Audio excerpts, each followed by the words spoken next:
नमस्कार दोस्तों, officer track Hindi medium में आपका स्वागत है। इकोनॉमिक्स की अगली क्लास हम लोग देखेंगे, जिसमें क्या है रिफ्लेशन संस्फीति। इसका मतलब क्या होता है? किसी भी अर्थव्यवस्था में, ठीक है, कोई अर्थव्यवस्था जैसे भारतीय अर्थव्यवस्था में यदि मांग नीचे आती है, डिमांड अगर कम हो जाती है किसी चीज़ की, तो उसके मूल्य में, वस्तुओं एवं सेवाओं के मूल्य में भी क्या कमी उत्पन्न होगी। कोई चीज़ हम लोग खरीदारी कम कर दें तो उसकी मांग कम हो जाएगी और उसका प्राइस भी लोग कम कर देंगे, ठीक है। इससे क्या होगा? जब प्राइस कम हो जाएगी तो उत्पादन भी प्रभावित होगा। अगर किसी चीज़ का प्राइस कम हो गया तो किसान उस चीज़ को लगाना कम कर देंगे, ठीक है। अगर किसान उस चीज़ को लगाना कम कर देंगे तो आर्थिक समृद्धि पर भी प्रतिकूल प्रभाव पड़ेगा, क्योंकि जब कोई चीज़ उत्पादन नहीं होगा उसका निर्यात भी नहीं होगा, ठीक है। यह किसी भी अर्थव्यवस्था के लिए अच्छा संकेत नहीं है। इसके लिए अगर ऐसी कंडीशन आ गई तो क्या करेंगे? अर्थव्यवस्था को समर्थन देने के लिए, प्रदान करने के लिए देश की जो केंद्रीय बैंक है, आरबीआई हो गई, और सरकार दोनों क्या करेंगे? सक्रिय हो जाएंगे, ठीक है, इस समस्या से निपटने के लिए। बैंक क्या करेगी? आरबीआई क्या करेगी? केंद्रीय बैंक जो है बैंकिंग व्यवस्था में अतिरिक्त धनराशि, ठीक है, अतिरिक्त धनराशि प्रवाहित करेगी। मतलब जनता तक पैसा पहुंच जाए, जनता के हाथों में पैसा पहुंच जाए। और ब्याज दरों में कटौती करेगी, इंटरेस्ट में कटौती करेगी, ठीक है। अगर कोई ग्राहक लोन लेता है तो उसमें ब्याज कम देना पड़ेगा। ब्याज कम देना पड़ेगा तो लोग लोन ज़्यादा लेने के लिए प्रेफर करेंगे। लोन जब हाथ में आएगा तो उससे खर्चा भी करेंगे, खर्चा करेंगे तो डिमांड बढ़ेगा। इसके परिणाम स्वरूप क्या होगा? बैंक जो है उपभोक्ता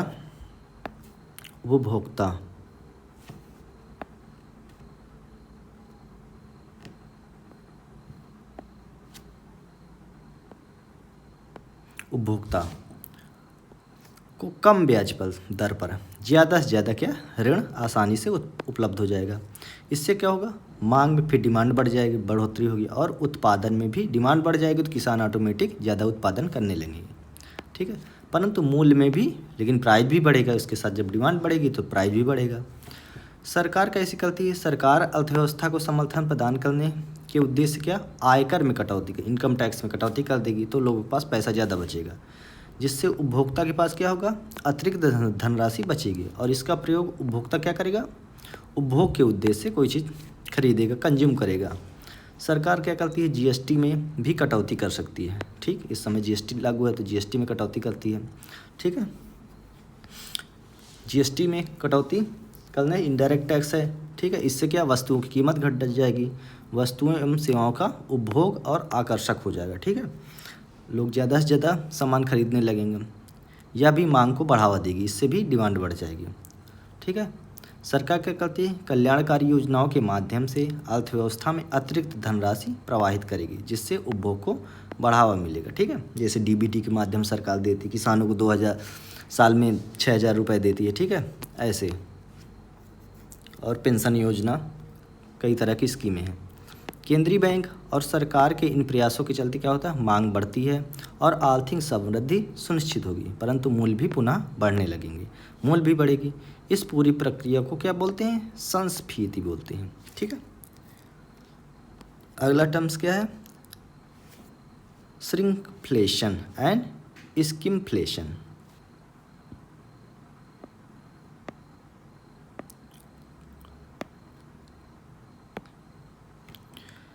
श्रिंकफ्लेशन एंड स्किमफ्लेशन। सामान्यतः यह देखा जाता है कि यदि एक उत्पादक अथवा विक्रेता किसी वस्तु का मूल्य बढ़ा दे, कोई उत्पादक या विक्रेता है, यदि एक उत्पाद अथवा विक्रेता जो है किसी वस्तु का मूल्य बढ़ा दे, कोई चीज़ हमारे पास है, अगर हम उसका प्राइस बढ़ा दें तो क्या होगा? उस वस्तु का उपभोग प्रभावित होगा, तो उसको लेने वाले कम हो जाएंगे, ठीक। ऐसे में यदि मूल्य में परिवर्तन ना किया जाए और उस वस्तु की मात्रा कम कर दी जाए, जैसे पार्ले बिस्कुट हो गया, ठीक है, उसमें प्राइस नहीं बढ़ेगा लेकिन उसकी क्वांटिटी कम हो गई, पहले बड़ा आता था अब छोटा आने लगा, तो उपभोक्ता पर एक मनोवैज्ञानिक प्रभाव पड़ता है, ठीक है, साइकोलॉजिकल प्रभाव पड़ता है उपभोक्ता पर। कोई चीज़ खरीदेगा वो बोलेगा आज भी 2 रुपये का मिलता है, लेकिन उसकी मात्रा उसको समझ में नहीं आएगी। एवं वस्तु की मांग कायम रहती है और वस्तु की डिमांड जो है वैसी बनी रहती है। मूल्य में परिवर्तन ना कर वस्तु की मात्रा और वजन इत्यादि को जब कम कर दिया जाता है तो इसको बोलते हैं सिंक्रफ्लेशन, मतलब सिंक हो गया, सिंक होल बोलते हैं जिसे ना, तो सिंक्रफ्लेशन हो गया कहलाता है। ठीक है, यहाँ भी यह स्पष्ट है कि वस्तु महंगी हो रही है, लेकिन इन्फ्लेशन वस्तु वैसे भी महंगी हो रही, फिर भी यदि मात्रा अथवा वजन में परिवर्तन ना किया जाए, ना तो वजन मात्रा में क्वांटिटी और अथवा या तो वजन में परिवर्तन ना की जाए और मूल्य भी अपरिवर्तित और मूल्य भी ना परिवर्तन किया जाए, परंतु गुणवत्ता में कमी कर जाए। अब देखिए, ना तो क्वांटिटी कम की जाए, ना तो प्राइस कम, ना तो क्वांटिटी कम की जाए, ना तो प्राइस बढ़ाया जाए, लेकिन अब क्या कर दिया जाए, उसकी क्वालिटी भी घटा दी जाए। ठीक है, इसको बोलेंगे स्किमफ्लेशन। स्किमफ्लेशन सिंक्रफ्लेशन में क्या होता है, उसकी क्वांटिटी घटा दी जाती है, और स्किमफ्लेशन में क्या होता है, उसकी क्वालिटी घटा दी जाती है। ठीक है, अगला टर्म्स क्या है, मजदूरी मूल्य सर्पिल, स्पाइरल, मुद्रास्फीति स्पाइरल, वेज प्राइस स्पाइरल और इन्फ्लेशन स्पाइरल। ये क्या होता है, मजदूरी आय एवं मुद्रास्फीति में सीधा संबंध होता है। मजदूरी वेजेज हो जाए, इनकम और इन्फ्लेशन तीनों में सीधा संबंध होता है। अर्थात एक में अगर बढ़ोतरी के कारण दूसरे में भी बढ़ोतरी हो, किसी चीज़ में अगर मजदूरी इन्फ्लेशन में बढ़ोतरी होगी तो मजदूरी में बढ़ोतरी देखी जाती है। यदि मजदूरी बढ़ती है तो लागत एवं मांग के बढ़ने के कारण मुद्रास्फीति बढ़ती है। अगर मजदूर की मजदूरी बढ़ेगी तो उससे वो मजदूर जो चीज़ बनाएगा उसकी भी लागत बढ़ेगी और उसकी डिमांड बढ़ने के कारण मुद्रा इन्फ्लेशन भी बढ़ेगी। ठीक है, मुद्रास्फीति में बढ़ोतरी के कारण मजदूरी अथवा वेतन का बढ़ना अनिवार्य हो जाता है। मुद्रास्फीति में क्या है, बढ़ोतरी के कारण क्या है, मजदूरी अथवा वेतन का बढ़ना। अगर मुद्रास्फीति बढ़ेगी तो मजदूरी वेज बढ़ेगी और इन सैलरी भी बढ़ेगी। यह पूरी प्रक्रिया मजदूरी मूल्य सर्पिल कही जाती है। इसी को क्या बोलते हैं, मजदूरी मूल्य सर्पिल, मजदूरी मूल्य सर्पिल। ठीक है, इसको मजदूरी मूल्य सर्पिल कहते हैं।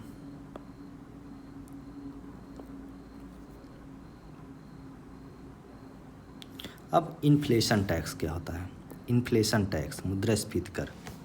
इस शब्द के माध्यम से यह दर्शाया जाता है कि जिस प्रकार कर का प्रभाव हमारे बचत एवं उपभोग पर पड़ता है, अगर टैक्स ज़्यादा है तो बचत कम होगी और उपभोग भी कम करेंगे हम लोग, उसी प्रकार जैसे मुद्रास्फीति का प्रभाव भी हमारे बचत एवं उपभोग पर, अगर इन्फ्लेशन बढ़ गए, वस्तुएं महंगी हो गई तो उसका भी हमारी सेविंग और कंज्यूम पर प्रभाव पड़ता है। हम बचत कम कर पाएंगे और वस्तुएं कम खरीद पाएंगे। दोनों के कारण जो है बचत नीचे आती है, सेविंग दोनों के कारण बचत कम होती है, उपभोग महंगा हो जाता है, कंज्यूम महंगा हो जाता है। ठीक है, इसे क्या बोलते हैं, मुद्रास्फीति कर, इन्फ्लेशन टैक्स। अब स्टैगफ्लेशन क्या है, ये स्थिति देखिए। स्टैगफ्लेशन, स्टैगफ्लेशन, स्टैग, टैग से स्टैगफ्लेशन, स्टैग, स्टैग तथा फ्लेशन दो शब्दों से मेल से बना है। यहाँ स्टैग शब्द स्टैग्नेंट को संबोधित करता है। स्टैग किसको संबोधित करता है, स्टैग्नेंट, जबकि इन्फ्लेशन क्या करता है, इन्फ्लेशन को संबोधित करता है। स्टैग्नेंट का अर्थ क्या होता है, रुकी हुई अथवा थमी हुई, कोई चीज़ रुक गई, बॉल चलते चलते रुक गई, उसको स्टैग बोलते हैं, स्टैग्नेंट। जबकि इन्फ्लेशन का अर्थ है कि मुद्रास्फीति। स्टैगफ्लेशन एक विरोधाभासी एवं असामान्य दशा है। यह क्या होता है, ऐसी दशा जिसमें क्या होता है, मंदी, बेरोजगारी, मतलब महंगाई भी हो गई, बेरोजगारी हो गई, मुद्रास्फीति साथ उपस्थित होते, तीनों चीज़, मंदी होती है, ठीक है, बेरोजगारी भी, मुद्रास्फीति महंगाई भी, ठीक है, तीनों एक साथ होती हैं। सामान्यतः यदि अर्थव्यवस्था में मांग नीचे आती है, कोई चीज़ की डिमांड नीचे आती है, तब मूल्य और उत्पादन दोनों नीचे आ जाते हैं। ठीक है, ये अभी बता चुके हैं हमें, डिमांड घट जाएगी तो प्राइस भी और उत्पादन दोनों नीचे आएगा, इससे बेरोजगारी भी बढ़ जाएगी और मूल्य के नीचे आने से क्या होता है, मुद्रा का संकुचन की दशा उत्पन्न होती है। परंतु स्टैगफ्लेशन की दशा में क्या होता है, ठीक है, अर्थव्यवस्था थम जाती है। स्टैगफ्लेशन में अर्थव्यवस्था थम जाती है, मतलब रुक जाती है, मंदी जैसी स्थिति होती है, बेरोजगारी भी बढ़ जा रही होती है, परंतु मुद्रास्फीति निरंतर बढ़ रही होती है। यहाँ मुद्रास्फीति के पीछे कारण क्या है, मांग जनित नहीं, होते हैं, बल्कि लागत जनित अथवा संरचनात्मक होते हैं। यहाँ जो मुद्रास्फीति होती है डिमांड पुल इन्फ्लेशन नहीं होती, मतलब डिमांड के कारण नहीं होती। यहाँ लागत जनित होती, कास्टफुल होती है और संरचनात्मक होती है, स्ट्रक्चरल। ठीक है।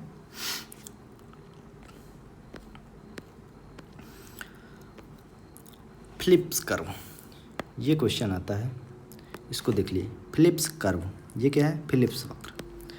इसमें ब्रिटिश अर्थशास्त्री अल्बान फिलिप्स ने, इसको किसने दिया? एक ब्रिटिश अर्थशास्त्री थे अल्बान फिलिप्स ने बेरोजगारी एवं मुद्रास्फीति, मतलब बेरोजगारी, अनएम्प्लॉयमेंट एंड इन्फ्लेशन के बीच उपस्थित जो सामान्य, इन दोनों के बीच जो संबंध होते हैं उसको एक वक्र के माध्यम से दर्शाया गया था।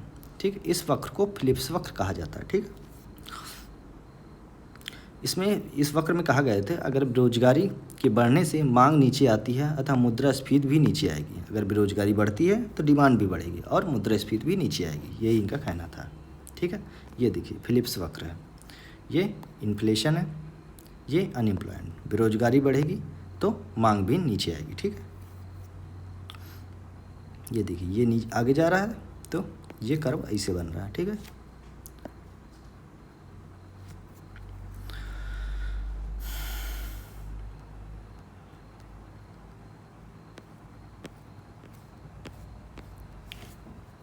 बेरोजगारी एवं मुद्रास्फीति के बीच उपस्थित इस सामान्य संबंध का अनुपालन स्टैगफ्लेशन की दशा में नहीं होता। अगर स्टैगफ्लेशन की स्थिति है तो इसमें कास्टफुल इन्फ्लेशन में इसमें सामान्य संबंध का अनुपालन स्टैगफ्लेशन की दशा में नहीं होता। ठीक है, ये जो फिलिप्स कर्व है ये इसमें लागू नहीं होता। अगला है मुद्रास्फीति की गणना। अब मुद्रास्फीति की गणना कैसे करते हैं? विभिन्न देशों में मुद्रास्फीति की गणना के उद्देश्य से 3 प्रमुख सूचकांकों का प्रयोग किया जाता है। टोटल 3 सूचकांक है। ठीक है, उत्पादन मूल्य सूचकांक प्रोड्यूसर प्राइस इंडेक्स, थोक मूल्य सूचकांक होलसेल प्राइस इंडेक्स, और उपभोक्ता मूल्य सूचकांक कंज्यूमर प्राइस इंडेक्स। ठीक है, प्रोड्यूसर प्राइस इंडेक्स हो जाए PPI, wholesale price index, consumer price. तीनों सूचकांकों से वर्तमान में भारत में मात्र 2 सूचकांकों का प्रयोग होता है। भारत में कौन? थोक मूल्य सूचकांक और उपभोक्ता मूल्य सूचकांक। उत्पादक वाला भारत में नहीं होती, ये नहीं होता। ठीक है, बाकी ये दोनों होते हैं, थोक मूल्य होलसेल प्राइस इंडेक्स और कंज्यूमर प्राइस। भारत में उत्पादक मूल्य सूचकांक का प्रयोग नहीं होता। इस सूचकांक को तैयार करने का प्रयास प्रारंभ में हो चुका है। नीति आयोग के सदस्य, एक नीति आयोग के कौन सदस्य थे? रमेश चंद्र के नेतृत्व में बनी एक समिति को इस सूचकांक की रूपरेखा तैयार करने की जिम्मेदारी दी गई है। उत्पादक मूल्य सूचकांक के माध्यम से उत्पादन की प्रक्रिया में होने वाले जो व्यय में परिवर्तन को मापा जाता है। अगर उत्पादन प्रक्रिया के माध्यम से अगर सूचकांक की जानकारी एकत्र करेंगे तो उसमें क्या होता है, जो किसी प्रोडक्ट को प्रोड्यूस करते हैं तो उसमें क्या होगा, प्रोडक्शन करते हैं तो उसमें जो परिवर्तन होता है एक्सपेंसेस में, उसको मापा जाता है। अतः यह सूचकांक लागत जनित मुद्रास्फीति को मापने में महत्वपूर्ण कास्टफुल इन्फ्लेशन में प्रभावी होता है। इन्फ्लेशन टारगेटिंग, ये क्या है? इन्फ्लेशन टारगेटिंग मुद्रास्फीति का लक्ष्य निर्धारण, ये कैसे होता है? उर्जित पटेल समिति के सुझावों के आधार पर, एक उर्जित पटेल समिति के सुझाव के ऊपर 2016 से भारत में मुद्रास्फीति के लक्ष्य निर्धारण की प्रक्रिया प्रारंभ की गई। किसके नेतृत्व में? उर्जित पटेल समिति के सुझाव, इनकी समिति गठित की गई थी। इनके सुझाव पर 2016 से भारत में मुद्रास्फीति के लक्ष्य निर्धारण की प्रक्रिया प्रारंभ। यह लक्ष्य निर्धारण जो है आरबीआई के साथ परामर्श के आधार पर, किसके परामर्श? आरबीआई के, भारत सरकार करती है। ठीक है, लक्ष्य को लचीला रखा जाता है एवं इस लक्ष्य के भीतर क्या होता है, मुद्रास्फीति को रखना आरबीआई की जिम्मेदारी होती है। इसके लिए आरबीआई मौद्रिक नीतियों का प्रयोग करती है। ठीक है, मौद्रिक नीति कौन जारी करता है? Reserve bank. ठीक है, राजकोषीय गवर्नमेंट ऑफ इंडिया। भारत में पहली बार वर्ष 2016 में मुद्रास्फीति के लिए लक्ष्य निर्धारित किए गए थे 2016 में। ठीक है, यह लक्ष्य निर्धारण 5 वर्षों के लिए होता है। अतः यह लक्ष्य 2016 से 2021 तक लागू थे। इसके अंतर्गत यह तय किया गया था कि जो खुदरा मुद्रास्फीति भारत में 2% से नीचे ना आ पाए। ठीक है, ठीक है। खुदरा जो मुद्रास्फीति है भारत में 2 से नीचे ना आए, हम 6% से ऊपर ना जाए, मतलब 2 इन्फ्लेशन जो है वो नीचे भी ना आए और 6 से ऊपर, मतलब 2 से 6 के बीच में बनी रहे। 2021 में पुनः 5 वर्षों के लिए अर्थात 2026 तक इन्हीं लक्ष्यों को रखा गया। फिर भी मुद्रास्फीति को नियंत्रित करना किसकी जिम्मेदारी है? आरबीआई की जिम्मेदारी है। इस पूरी प्रक्रिया में आरबीआई की जो भूमिका है सीमित होती है, आरबीआई की भूमिका सीमित होती है। आरबीआई संरचनात्मक मुद्रास्फीति एवं लागत जनित मुद्रास्फीति को नियंत्रित करने में असमर्थ होती है। ठीक है, जो संरचनात्मक मुद्रास्फीति और लागत जनित कास्टफुल इन्फ्लेशन होती है उसको नियंत्रित करने में असमर्थ होती है आरबीआई, क्योंकि आरबीआई इसमें कुछ नहीं कर सकती। आरबीआई अपने मौद्रिक नीतियों के माध्यम से, जैसे ब्याज बढ़ाना, ब्याज घटाना, रेपो रेट बढ़ाना घटाना, ठीक है, के प्रवाह से को नियंत्रित कर एवं ब्याज दरों में बढ़ोतरी कर मात्रा मांग जनित मुद्रास्फीति को आंशिक रूप से कम कर सकती है। ठीक है, आंशिक रूप से। ऐसा इसलिए क्योंकि खाद्यान्न के मूल्यों में बढ़ोतरी संरचनात्मक कारणों से होती है। जो खाद्यान्न है उनके मूल्य संरचनात्मक कारण, कई बारिश हो, सूखा पड़ गया, ओले गिर गए, ठीक है, कई कारण होते हैं। अतः मौद्रिक नीतियों के माध्यम से खाद्यान्न के मूल्यों को नीचे नहीं लाया जा सकता है। जो खाद्यान्न के मूल्य हैं वो मौद्रिक नीति से नहीं लाया जा सकता।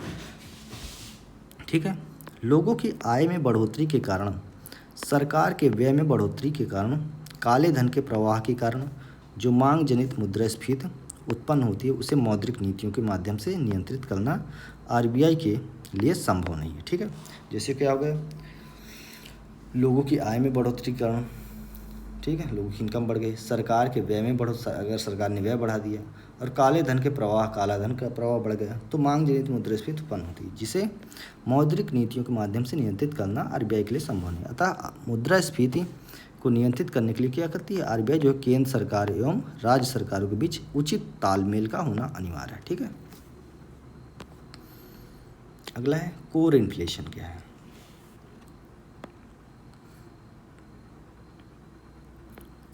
Core inflation? मुद्रास्फीति की गणना के उद्देश्य से बास्केट का प्रयोग होता है। मुद्रास्फीति की गणना के लिए एक बास्केट में कई चीज़ रखी जाती हैं। ठीक है, इस बास्केट में कुछ वस्तुओं का मूल्य, प्राइस तीव्र गति से परिवर्तित हो। कुछ ऐसी वस्तुएं होती हैं जिसका प्राइस बहुत तीव्र गति से बढ़ता है, जैसे कि ईंधन, फ्यूल हो गया, फल फ्रूट हो गए, सब्जियां इत्यादि, इनके मूल्य तीव्र गति से बढ़ते हैं।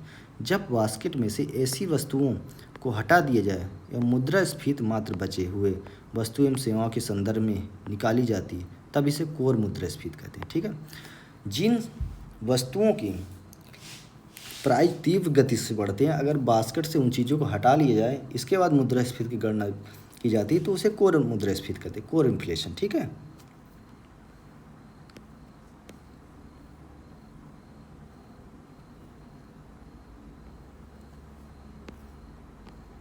ठीक है,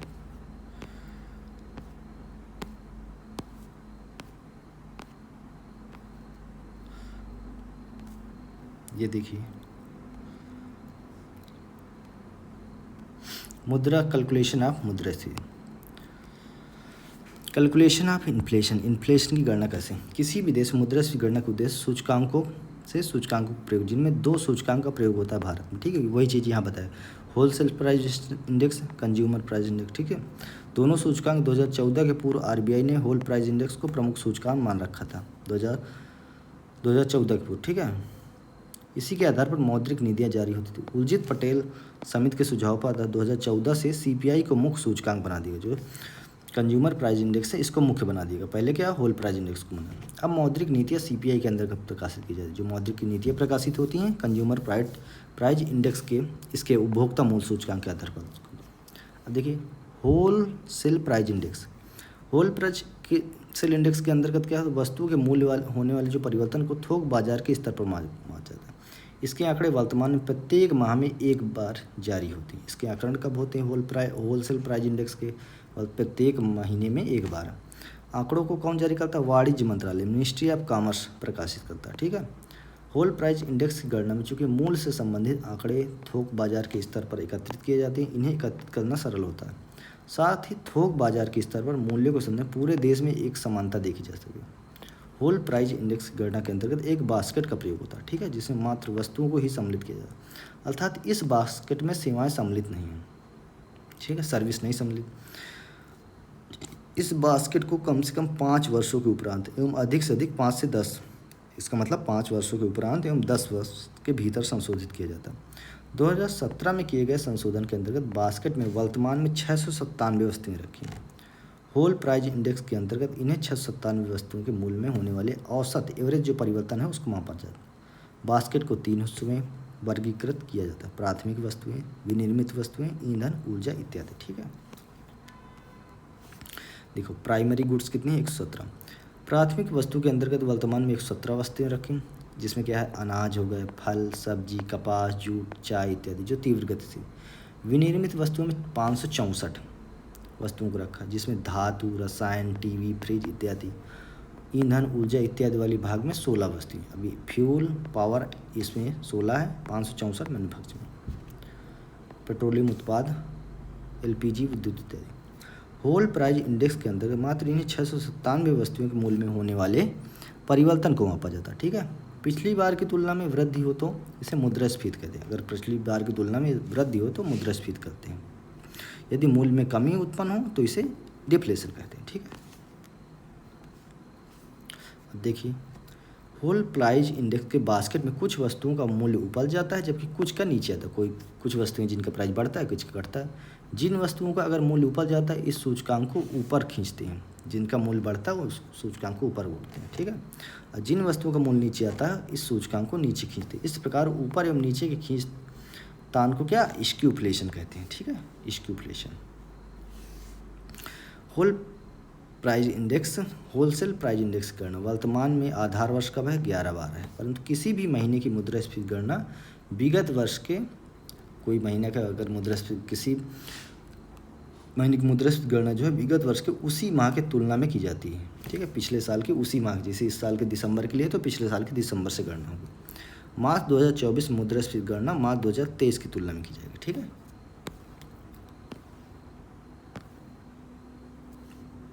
आगे देखिए होलसेल प्राइस के संदर्भ में 3 सामान्य देखिए समस्याएं दी। इनमें समस्या क्या है? इन्हीं समस्याओं के कारण उर्जित पटेल समिति ने सीपीआई को मुख्य सूचकांक बनाने का सुझाव दिया था। होलसेल प्राइस इंडेक्स के अंतर्गत मूल्य में जो होने वाले परिवर्तन को थोक बाजार के स्तर पर मापा जाता है। मतलब थोक की वस्तुएं होती वहाँ पर मापा जाता है, जबकि उपभोक्ता क्या था? खुदरा स्तर पर उपभोग करता है। जिसे हम लोग क्या करते हैं? खुदरा रिटेल में कोई चीज़ खरीदते हैं, दुकान छोटी छोटी दुकान से अपनी आवश्यकता की वस्तु खरीदते हैं। लेकिन जब होलसेल इंडेक्स जारी होता था पहले तो थोक के आधार पर वहाँ कुछ वस्तुएं सस्ती मिल जाती थी, तो सही गणना नहीं हो पाती थी।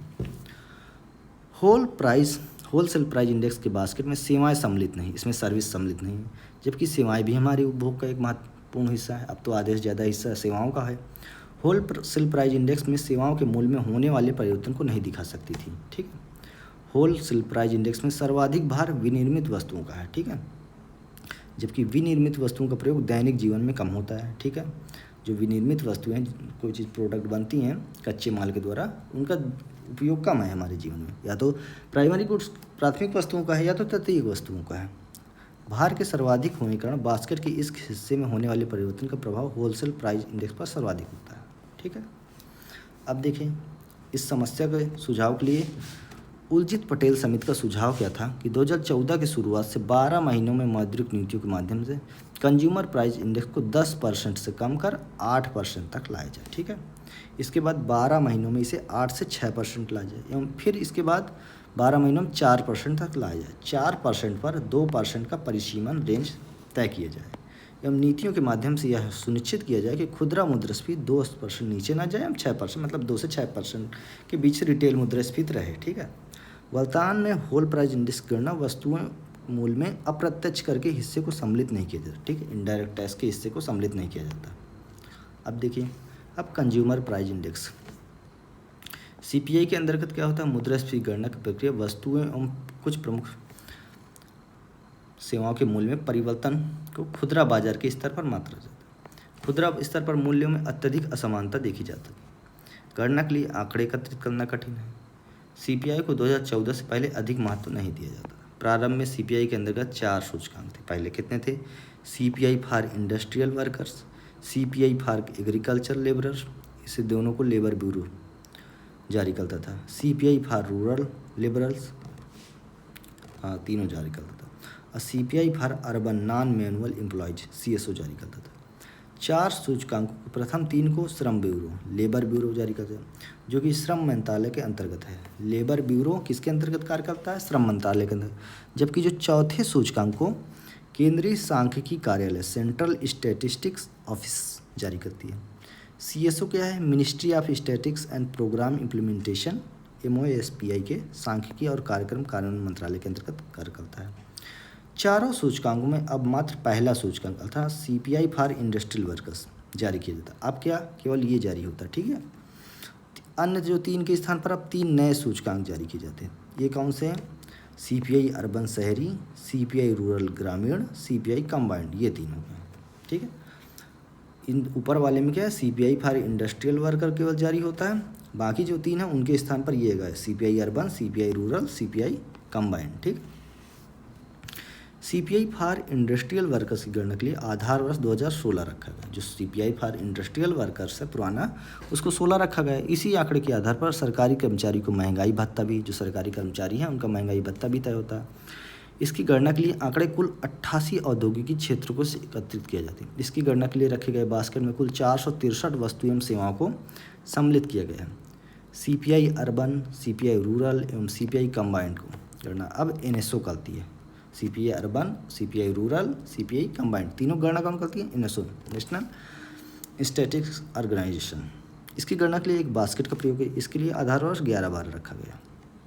CPI अर्बन के लिए आंकड़े 310 शहरों से, CPI रूरल के लिए 1181 गाँवों से, और CPI कंबाइंड के दौरान दोनों का औसत है, दोनों का, ठीक है।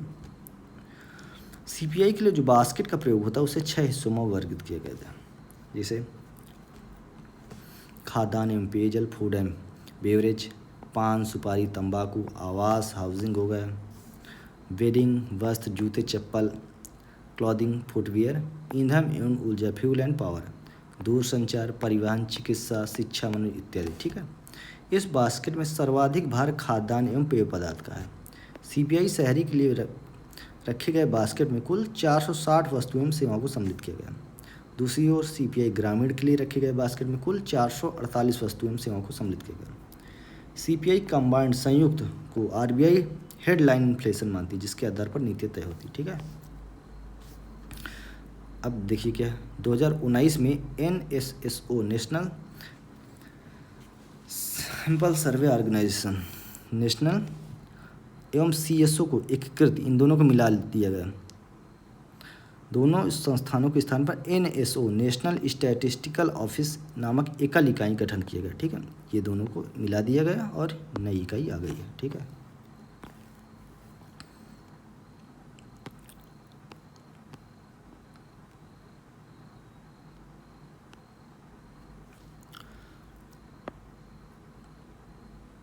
अगला क्या है? मांग का नियम, लाभ डिमांड।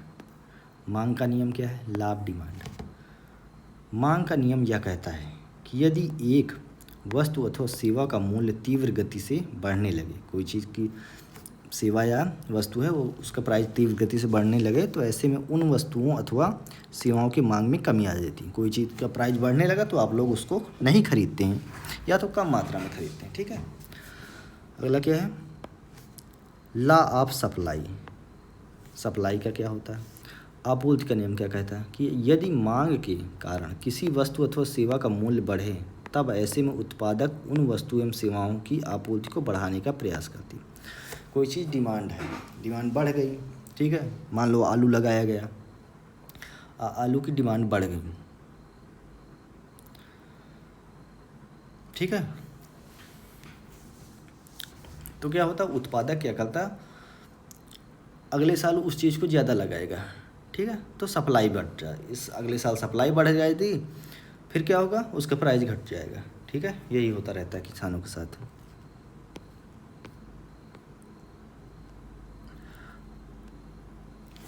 अगला क्या है? Veblen. Veblen goods and Giffen goods. ये क्या होता है? देखिए, वेबलेन गुड्स एवं गिफिन गुड्स दोनों पर ही मांग का नियम लागू नहीं होता। जो वेबलेन गुड्स होती हैं, गिफिन गुड्स, दोनों पे डिमांड का नियम नहीं लागू होता, चाहे डिमांड घटे या बढ़े, इस पे नियम लागू नहीं। ये क्या होती हैं, वेवलेंथ जो गुड्स होती हैं उच्च कोटि की भोग विलासता की वस्तुएं होती हैं, ठीक है। मतलब उनको आज मतलब मांग बढ़े चलना उनका प्राइस वैसे ही रहेगा। इनका उपभोग लोग दिखावे का उद्देश्य से करते हैं, ठीक है। इनका उपभोग क्यों करते हैं, लोग दिखावा के लिए करते हैं, वो करेंगे ही करेंगे चाहे जितनी महंगी हो। इनकी बिक्री होती है ही इसलिए है क्योंकि ये महंगी होती हैं, ठीक है। उदाहरण स्वरूप महंगी गाड़ियाँ हों, लग्जरी गाड़ियाँ हो गई, ठीक है, डिजाइनर हो गए, कपड़े डिजाइनर इत्यादि, ये क्या होते हैं, वेवलेंथ गुड्स, ठीक है। अब गिफिन गुड्स उच्च कोटि की नहीं होती, ना ही इनका उपभोग दिखावे के उद्देश्य होता। अब देखिए ये तो वेवलेंथ गुड्स हो गई। अब गिफिन गुड्स क्या होती हैं, यह दैनिक जीवन में उपभोग में प्रयोग होने वाली वस्तुएं होती हैं। जब इनका मूल्य बढ़ता है तब लोग क्या करते हैं, प्रयास करते हैं कि ज़्यादा से खरीदारी कर इनका घर में डंपिंग कर भंडारण कर लेते हैं, ठीक है। गिफिन गुड्स क्या होती हैं, ये ऐसी होती हैं लोगों को अगर संग का कोई अफवाह उड़ गई तो उसके आधार पर ये डंप कर लेती है ये चीज़ खरीद कर, फिर मांग बढ़ जाएगी। इन मांग का नियम लागू नहीं, इसमें भी डिमांड का नियम लागू नहीं। उदाहरण चीनी, अगर कह दिया जाए चीनी का प्राइस बढ़ने वाला है अचानक तो लोग उसको इकट्ठा रख लेते हैं, चावल इत्यादि, ठीक है।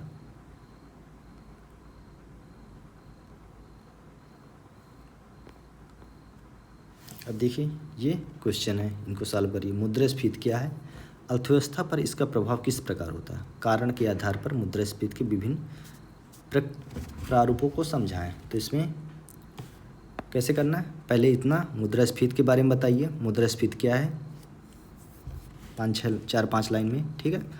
अर्थव्यवस्था पर इसका प्रभाव किस प्रकार होता है, इसको कम से कम 15 लाइन में। कारण के आधार पर मुद्रास्फीति के विभिन्न प्रारूपों को समझाइए और इसका कारण भी देना है कि अर्थव्यवस्था पर इसका प्रभाव किस प्रकार, ठीक है। होल प्राइस इंडेक्स एवं सीपीआई के बीच उपस्थित अंतर, दोनों को डिफरेंस स्पष्ट करते हुए यह समझाएं कि नीति निर्धारण के उद्देश्य से होल सेल प्राइस इंडेक्स को प्रतिस्थापित कर सीपीआई का प्रयोग क्यों होने लगा, ठीक है। अभी जो समझाया गया उसी को इसमें लिखना है कि दोनों के बीच अंतर और होलसेल प्राइस इंडेक्स की जगह सीपीआई को क्यों लगाया गया, ठीक है। होलसेल प्राइस को थोक मूल्य के आधार पर जारी किया जाता था, इसलिए इसमें कई कमी आती हैं, ठीक है। तो यहीं तक आज रहने देते हैं, ठीक है। अगली क्लास कल देखेंगे। क्लास कैसी लगी, जहाँ भी समझ ना आया हो कमेंट करें, चैनल को लाइक एंड सब्सक्राइब करें। धन्यवाद।